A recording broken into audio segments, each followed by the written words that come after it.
Hey y'all, just want to provide a quick overview of what to expect for Project One, a local redesign.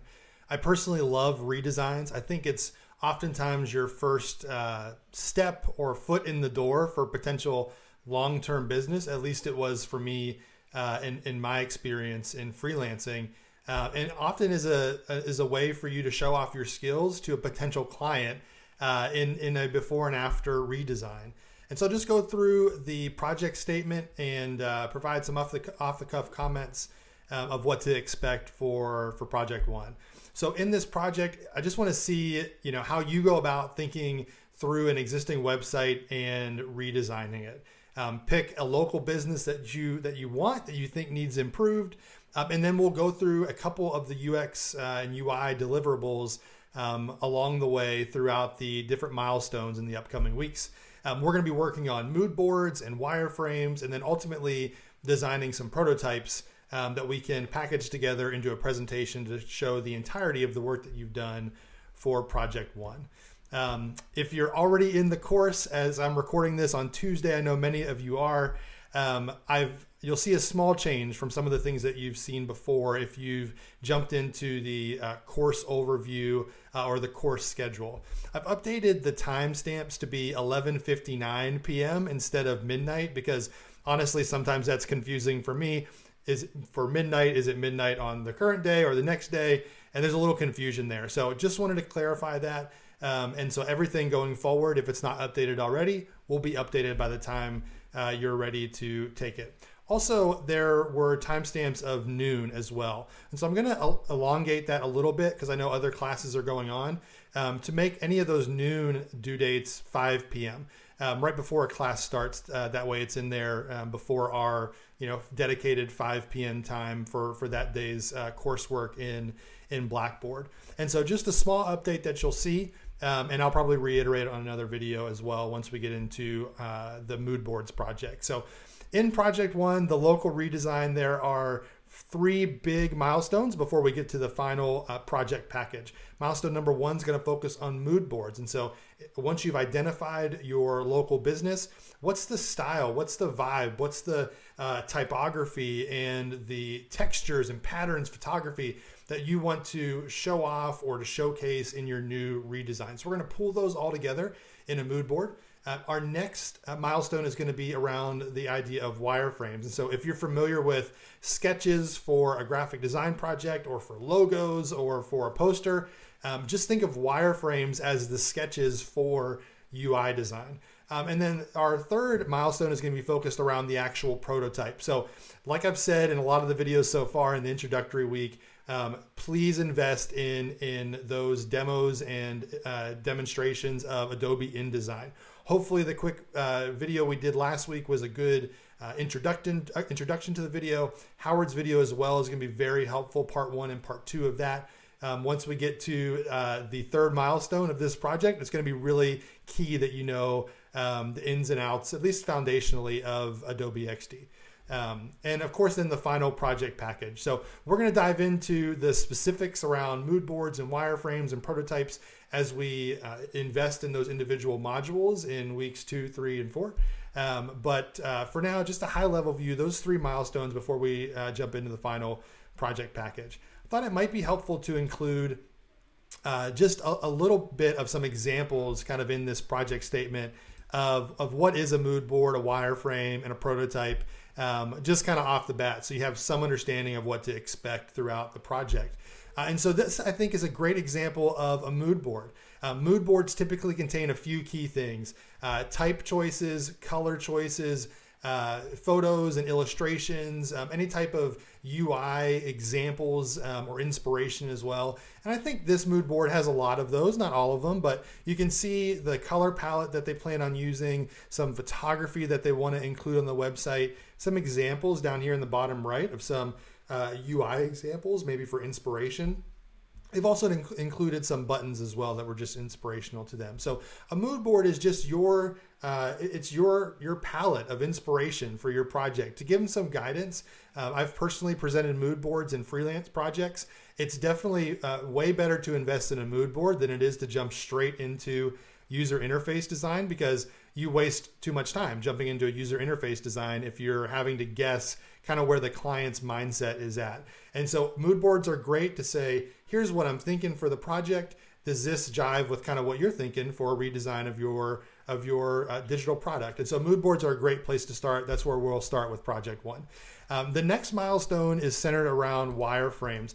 I personally love wireframing as well, because before you invest the time in building a pixel perfect UI in Adobe XD, you can get really loose on paper. And so in this milestone, this module for wireframing, we're going to invest in actually sketching and jotting down ideas. And one of the key things about wireframing that may be different from some other sketches you've done in the past is wireframes typically are always best served with a side of annotation. And I think this example is awesome here. Here on the left-hand side, you can see, just really rough kind of what the designer is thinking as far as layout for this page. And on the right-hand side, you see a little bit more detailed annotation or notes. And so you see, in this top right corner where there's a one that's covered by my save to Pinterest there.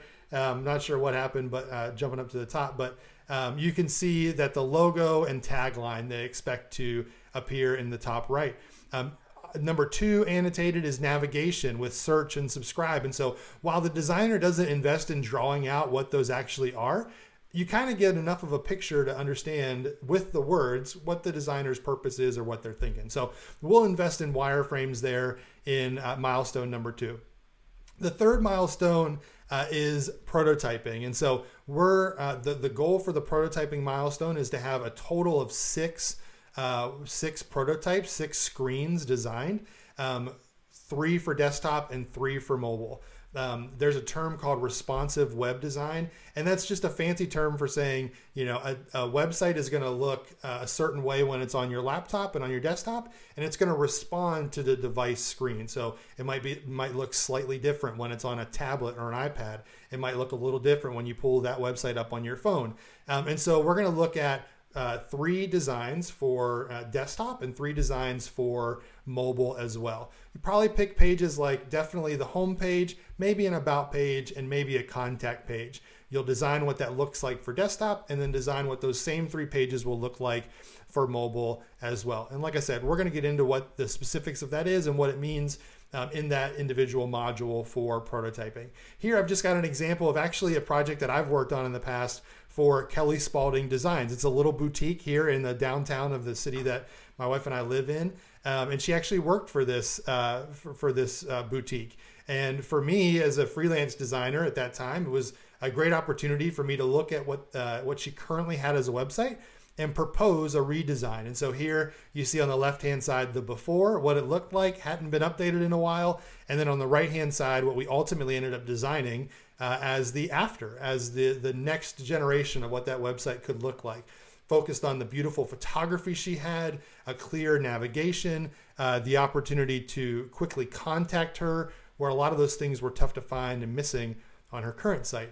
And so, like I said, a before and after redesign is often a great way to get your foot in the door with a client, show them what could be if they haven't updated their website in a while. And so I'm sure there's lots of opportunity in the local area with websites that haven't been redesigned. And so hopefully this is a great project for you to sink your teeth into as far as interactive design and UI and UX for project one.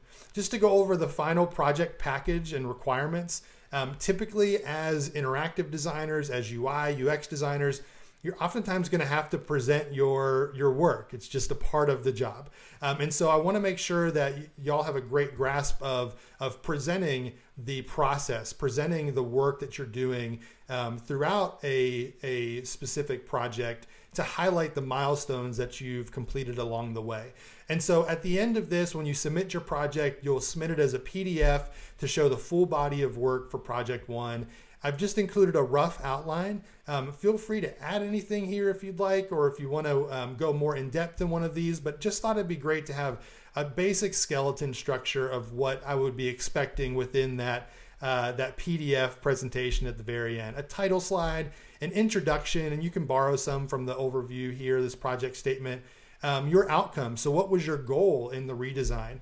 And then show the process in the example. So it's always great to have a screenshot of the before to show the client where they're starting from and how you got to the completed prototype. So including screenshot, examples of your mood board, wireframes, screenshots of those, and then prototypes. I've always found in the past that it's also great to include links within the presentation to your prototype or to your wireframe. And we'll go over how to do that and generate that through Adobe XD. And so it's always good to include a helpful link there inside the presentation as well. And then at the very end, we want to include your learnings. What were your top 3 things that you learned through the course of this project? You'll submit that accompanied with a 200-word statement talking about the things that you're happy with regarding your final design. So that'll be a part of your discussion post submission inside of Blackboard. And hopefully that'll serve as a great summarization of the work that you've done in the 3 milestones for project 1. So I've included a full detailed project calendar so you know when to expect discussion posts and mood boards due and peer feedback and things like that. Like I said, I've updated these slightly, maybe just to be a little bit more specific or provide a little better guidance on when things are due. So updated anything that was midnight to be 11:59 p.m. and then anything that was noon to be 5 p.m. just to provide a little more clarity on timelines and expectations there. So as you dig into this, feel free, if you have questions, to shoot me an email. I'm also available during my office hours, 5 p.m. to 6:30, Tuesdays and Thursdays. Happy to jump on a live one-on-one, talk through any questions you might have, look at anything that you're working on, and hopefully provide any guidance that I can. So hopefully this serves as a good overview of project number 1. I'm excited to see what businesses y'all choose and how you go through the mood boards, wireframe, and prototyping process. All right, guys, talk to you later.